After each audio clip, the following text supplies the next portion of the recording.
Özel dualardan birisi bu Peygamberimizin müstecab dualarında gelir.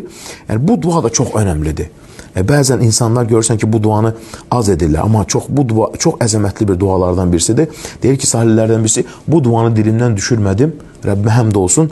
Allah Teala her zaman deyir ruzunu bol elədi, sıxıntı aradan kaldır. Nedir? Allahümme zidne ve la tunqisne. Allah'ım bize nimetlerini artır, eksiltme. Ve ekrimne ve la tuhinne. Yani ey Rabbim bizi şərəfləndir, bizi alçatma. Ya şərəfləndir ibadetlerle. İnsan Allah dergahında Allah gözüne neyle düşer? Günahlarına. Bize nimetlerini ver, bizi məhrum etme. Bizi üstün tut, başkalarını üstün tutma. Bizden razı ol ve bizi razı et. Hem sen razı ol, hem de bizi ey Rabbim razı et. Yani verdiğin nimetler razı et. Diye ki bu duanı her zaman edirdim. Ama həqiqətən sonra gördüm ki elimde olan nimetler, her bir nimetler, iman nimeti, dünya nimet, sen demedi sebebi buymuş deyir.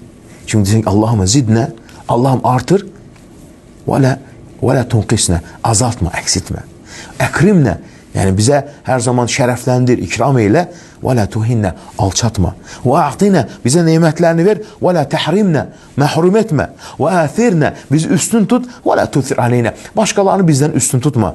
Ve ardine, bizi razı sal, varda anna, bizden razı kal. En güzel Resulullah sallallahu aleyhi ve sellem nedir? Müstecab dualarından birisi.